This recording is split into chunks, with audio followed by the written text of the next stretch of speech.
बिस्मिल्लाहिर्रहमानिर्रहीम। अस्सलाम वालेकुम दोस्तों, कैसे हैं आप सब लोग। उम्मीद है खैरियत से होंगे। जी दोस्तों, आप लोग देख रहे हैं मेरा यूट्यूब चैनल जवाब दो विद नईम अहमद। दोस्तों, खबरें तो बहुत ज़्यादा हैं, बहुत सारी खबरें हैं। अगर मैं पूरी खबरें आप लोगों को बताने बैठ जाऊं तो टाइम बहुत ज़्यादा हो जाएगा। लेकिन मैं आपको पहले जो खबरें सुनाना चाहता हूं, जो ज़रूरी है, जो मेरे लिए भी ज़रूरी है और आप लोगों के लिए भी ज़रूरी है, वो खबरें हैं कराची से। क्योंकि मेरा खुद का ताल्लुक भी कराची से है, तो मैं कराची के हवाले से, जो कराची में जो कुछ कराची की सियासत में चल रहा है, उसके हवाले से आप लोगों को बताना ज़्यादा बेहतर समझता हूँ। खबरें पंजाब से भी बहुत सारी है, लेकिन उनको हम बाद में रखेंगे। अगर टाइम बचा तो मैं आपको बाकी की पंजाब के हवाले से भी कुछ नई अपडेट जो है वो मैं आपको बताऊंगा। जो कराची के हवाले से जो खबरें हैं, उनमें जो सबसे बड़ी खबर है वो बानी एमकेएम अल्ताफ जैन साहब ने आज एक बयान दिया है, बहुत सख्त बयान दिया है। उसके अलावा जो बाबर गौरी साहब है, उनके हवाले से खबर है, जो उन्होंने दरख्वास्त डाली हुई है सिंध हाई कोर्ट में, उसमें भी आज कुछ पेशरफ्त हुई है, वो भी मैं आपको बताऊंगा। तीसरा, जो एमकेएम बादराबाद में जो शमूलियत की जो बातें चल रही हैं, वो कहानी अभी कहाँ तक पहुंची है, उस पर भी बात करेंगे। और वज़ीर आला सिंध मुराद अली शाह साहब ने एक अहम ऐलान भी किया है, वो भी मैं आपको बताऊंगा कि उनका अहम ऐलान है क्या चीज़। तो जी, शुरू कर लेते हैं पहले वज़ीर आला सिंध के एक अहम ऐलान की तरफ से। वज़ीर आला सिंध एक अहम ऐलान करते हैं और उसमें वो फरमाते हैं, सिंध भर में गैर कानूनी तौर पर आने वाले गैर मुल्कियों को वापस भेजने का फैसला किया है। बहुत अच्छा फैसला किया इन्होंने। दोस्तों, अजानें हो रही हैं तो अजानों का थोड़ा सा ब्रेक लेते हैं, अजानों के बाद फिर कंटिन्यू करते हैं। जी दोस्तों, इशा की अजानों का वक्त था, अजानें ख़त्म हुई हैं तो इसे दोबारा कंटिन्यू करते हैं अभी। उसके बाद फिर जल्दी जल्दी व्लॉग करके फिर अपनी नमाज भी पढ़ने जाना है। तो जी, वज़ीर आला सिंध मुराद अली शाह साहब कहते हैं कि सिंध भर में, कराची समेत सिंध भर में जहाँ जहाँ गैर मुल्की जो गैर कानूनी तौर पे कराची में सिंध में मौजूद हैं, उनको उन्होंने बाहर निकालने का फैसला किया है। फैसला थोड़ा सा लेट किया, लेकिन शुक्र खुदा का कि इन्होंने फैसला तो किया कि कराची कराची में से गैर मुल्कियों को बाहर निकाला जाए। अब इन गैर मुल्कियों में बहुत सारी कौमें आती हैं, जिसमें अफगानी जो हैं, अफगानी बहुत ज़्यादा तादाद में है। उसके बाद अपना बंगाली हैं, बर्मी हैं, और बहुत सारे लोग हैं जो गैर कानूनी तौर पे ज़्यादा से ज़्यादा, मतलब समझ लें बहुत ज़्यादा जो तादाद में है, वो कराची में है। अगर इनको निकाला जाता है यहाँ से तो वाकई कराची का जो क्राइम रेट है वो 90% तो नहीं कहेंगे, वो 75% जो है वो कम हो सकता है। अभी भी आप देख लें, जो एनआईटी यूनिवर्सिटी का जो तालिब इल्म जिसका कत्ल हुआ था, जिसे शहीद कर दिया गया था यूनिवर्सिटी रोड पे, उनके जो कातिल जो गिरफ्तार हुए वो अफगानी बाशिंदे निकले। इस तरह और भी बहुत सारी वारदातें जो हो रही हैं, बहुत सारी वीडियोस वायरल हो रही हैं, जो चोरियां हो रही हैं, जो कचरा चुनने वाले जो अफगानी होते हैं, उनमें उनकी वीडियोस बहुत वायरल हो रही हैं। जो सीसीटीवी कैमरा से ली हुई वीडियोस हैं, वो भी हमें नजर आ रहा है कि ये कौन लोग हैं जो बंद दुकानों के ताले तोड़ के चोरियां कर रहे हैं। उसके अलावा राजनी जो कर रहे हैं, चलते फिरते लोगों को लूट रहे हैं, ये सारे गैर मकामी लोग हैं और गैर मुल्की हैं, जो अफगानी हैं, जो बर्मी हैं, जो बंगाली हैं। तो इन लोग की बड़ी तादाद शामिल है। इसके बाद जी आते हैं एमकेएम में जो शमूलियत का मामला जो चल रहा है। मतलब एक जो अलायंस बनता हुआ नजर आ रहा है ना, जो एमकेएम के तमाम धड़े हैं वो सब यकजा होने जा रहे हैं, वो मिलने मतलब मर्जर होने जा रहे हैं इन लोगों में। तो जिसमें बहुत ज़्यादा एक्टिव नज़र आ रहे हैं कामरान डिसौरी साहब, जो कि गवर्नर सिंध हैं। तो उसके हवाले से कुछ खबर ये है कि नए साल में नई एमकेएम मिलेगी। मतलब जो अभी नया साल आने वाला है 2023, जिसको तकरीबन 10 दिन बाकी हैं, 10 दिन बाद नया साल हमारा शुरू हो जाएगा। उसमें एक नई एमकेएम मिलेगी जिसमें मुस्तफ़ा कमाल और अनीस कायम खानी जो है मौजूदा कन्वीनर की सरबराही में काम करेंगे। मतलब जो अभी एमकेएम के जो सरबरा कह लें, एमकेएम बहादराबाद के या एमकेएम पाकिस्तान के, उसके जो अभी जो सरबरा हैं, जो कन्वीनर हैं, उनकी सरबराही में अनीस कायम खानी और मुस्तफ़ा कमाल जो है वो इनकी सरबराही में काम करेंगे। इसके अलावा फारूक सत्तार जो है वो भी इनकी ही सरबराही में काम करेंगे। और इसके अलावा आफाक अहमद जो है उनके हवाले से खबर है। आफाक अहमद तो कहते हैं जी सीट एडजस्टमेंट तक तो ठीक है, अगर आगे जो बल्दियाती इलेक्शन आ रहे हैं या जनरल इलेक्शन जो आने हैं उसमें जो सीट एडजस्टमेंट है वो तो समझ में आता है, मैं उसमें तो आपका साथ दे सकता हूं, लेकिन अपनी पार्टी को खत्म नहीं कर सकता, अपनी पार्टी को आपकी पार्टी के साथ मर्ज नहीं कर सकता। ये आफाक अहमद का बयान है। आफाक अहमद कहते हैं जी हमारे झंडे तले आ जाए, वो बोलते हैं कि हमारे झंडे तले आ जाए, मतलब जो इनकी जो पार्टी है वो उसमें आ जाए और आप ही सरबरा होंगे, आपकी सरबराही में मैं काम करने को तैयार हूं। मतलब जो उनकी पुरानी एमकेएम में जो पहले महाजिर कौमी मूवमेंट हुआ करती थी उसके हवाले से कह रहे हैं कि महाजिर कौमी मूवमेंट में आप आ जाएं, सरबरा आप ही हो, मैं आपकी सरबराही में काम करने को तैयार हूं, किसी इंजीनियरिंग का मैं हिस्सा नहीं बनूंगा। जो सियासी इंजीनियरिंग हो रही है उसका हिस्सा उन्होंने बनने से मना कर दिया है और कहा है जी आप सरबरा रहें, लेकिन एमकेएम का नाम जो पुराना नाम था महाजिर कौमी मूवमेंट उसके हिसाब से आ जाएं। तो ये आफाक अहमद साहब का बयान है। अब जी बात करते हैं थोड़ी सी एमकेएम ओरिजिनल वाली जो एमकेएम है उसकी जो राब्ता कमेटी है, एमकेएम लंदन जिसे कहते हैं, उसकी राब्ता कमेटी है, उन्होंने एक प्रेस रिलीज जारी की, उसका मैं आपको मुख्तसर सा बता देता हूँ। वो कहते हैं माइनस अल्ताफ फार्मूले के तहत आवाम के मुस्तरद करदा टोलों को इकट्ठा करने की कोशिश की जा रही है।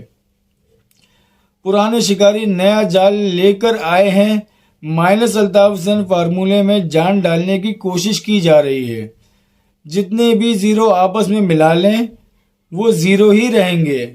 महाजरों को गले लगाया जाए, तमाम मजलूम कौमों को जायज़ हकूक दिए जाएं। कायदे तहरीक अल्ताफ हुसैन की तकरीर पर पाबंदी ख़त्म की जाए। Army chief general Asim Munir से अपील है कराची के शहरियों की जान और माल का तहफ़्फ़ुज़ फराहम किया जाए। कराची में 24 दिसंबर के बाज़ अनासिर की जानिब से मनाए जाने वाले कल्चर डे से लाताल्लुकी का भी इजहार करते हैं।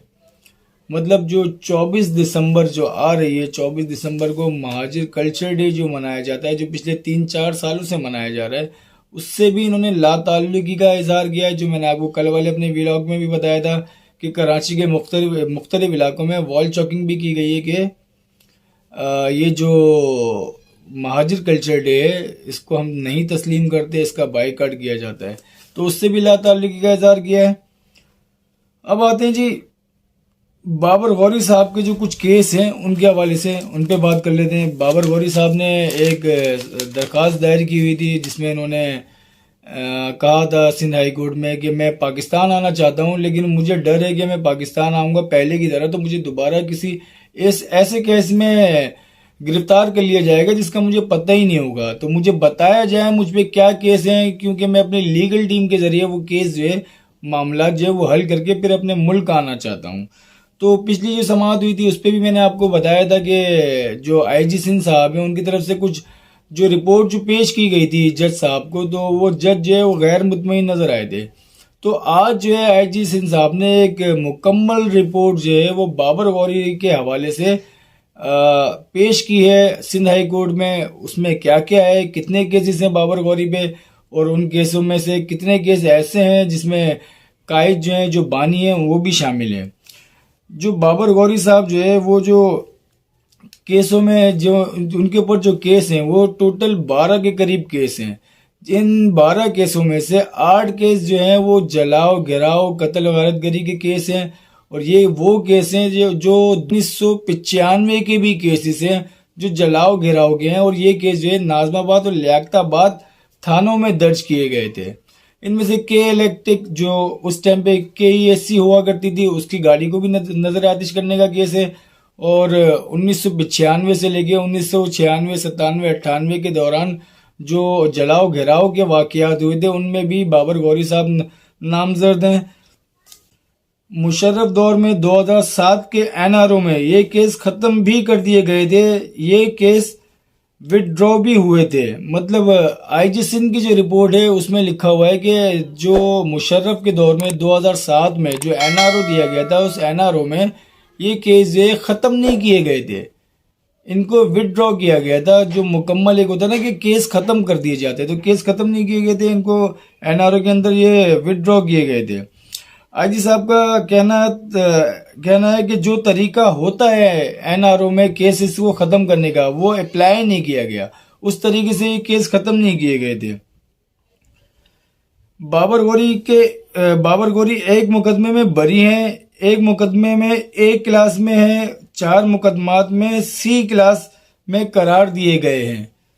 इसके अलावा जी उनके ऊपर जो है 2 केस हैं, वो क्रिमिनल एक्टिविटीज के हैं। जो कत्ल और गारतगरी के जो है वो 2 केस भी हैं, और एक केस उनके ऊपर 2015 में दर्ज कराया गया था, और वो ये केस था कि बाबर गौरी साहब जो हैं उन्होंने अल्ताफ जैन साहब की तकरीर जो है वो टीवी में देखी थी।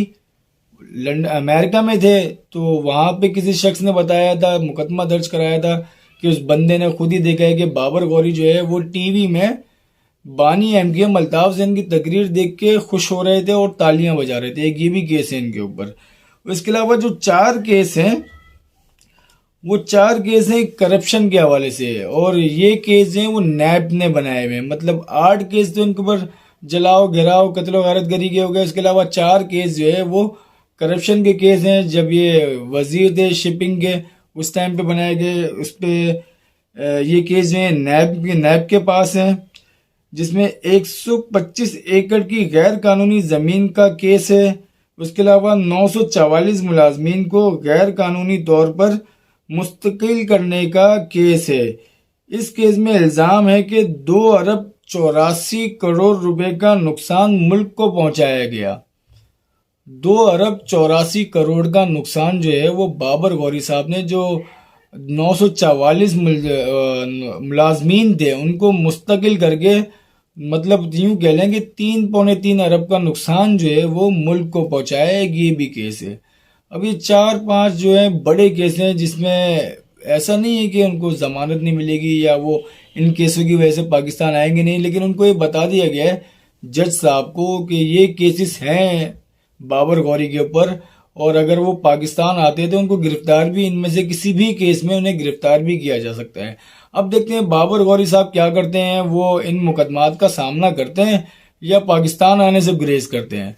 अब जी आते हैं अपनी आखिरी खबर के ऊपर। बानी एमकेएम अल्ताफ जैन साहब ने एक बड़ा बयान दिया है, और एक यूं समझ लें बड़ा गुस्से वाला बयान दिया है बानी एमकेएम अल्ताफ जैन साहब ने।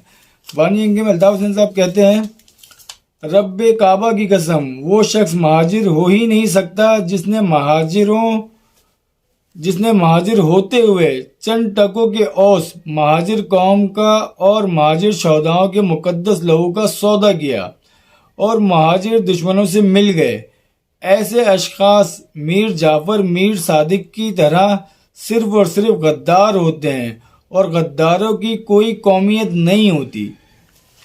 ये बड़ा सख्त बयान दिया है बानी एमकेएम अल्ताफ जैन साहब ने कि जो लोग गद्दार हैं, जिन्होंने मतलब अल्ताफ जैन साहब से गद्दारी की, जिसमें बहादुराबाद वाले जो बहुत सारे रहनुमा हैं इनके, इसके अलावा फारूक सत्तार साहब हैं, इसके अलावा अनीस कायम खानी है, और वो मुस्तफ़ा कमाल साहब हैं। मतलब इन सब के बारे में उन्होंने कहा है कि ये लोग जो है महाजिर हो ही नहीं सकते, ये तो गद्दार हैं, ये तो मीर जाफर मीर सादिक की तरह हैं। इस तरह की इन्होंने सख्त ज़बान इस्तेमाल की है, और एक बार फिर जो है गद्दारों को उन्होंने, जो उनके नज़र में उनके गद्दार हैं, उनको ललकारा है कि ये कौम के गद्दार हैं। इनसे पहले भी इन्होंने कहा था कि टोले वाले लोग जहाँ भी नज़र आए इस्तग़फ़ार पढ़ें, लाहौल वाला कुव्वत बढ़े, इस तरह की बात कल भी अल्ताफ जैन साहब ने की थी। मतलब बहुत ज़्यादा इस दफ़ा जो नज़र आ रहा है अल्ताफ जैन साहब, वो इन लोगों की सख्त मुखालफत करते हुए नज़र आ रहे हैं, क्योंकि अभी जो खबरें चल रही हैं, जो इनका मर्जर होने जा रहा है, उसकी भी वजह हो सकती है। ये भी एक वजह हो सकती है कि इस वजह से इस तरह के सख्त बयान दिए जा रहे हैं। अब आप देखते हैं कि जो अल्ताफ जैन साहब के ऊपर जो केस चल रहे हैं, उनके फैसले क्या आते हैं। अब उनके फैसले आने के बाद कराची की सियासत जो है, इस पर एक बहुत बड़ा असर पड़ेगा। और अगर बानी एमकेएम को इजाज़त मिल जाती है, जिसके बहुत ज़्यादा चांसेस भी हैं, मिल जाती है अगर इजाज़त, तो फिर इन लोगों का क्या होगा ये आप लोग भी जानते हैं। और 2 दिन बाद जो महाजिर कल्चर डे है, उसका भी बायकॉट किया जा रहा है एमकेएम लंदन की तरफ से। मतलब जो है ओरिजिनल वाली एमकेएम है, अब महाजिर कल्चर डे किस तरह का होता है वो भी देखना पड़ेगा। आप लोगों को मेरी वीडियो कैसी लगी, फीडबैक अपना लाजमी दें, मेरी वीडियोस को लाजमी शेयर किया करें और मेरे यूट्यूब चैनल को सब्सक्राइब लाजमी कर दें। अब मुझे इजाज़त दें, अल्लाह हाफिज़।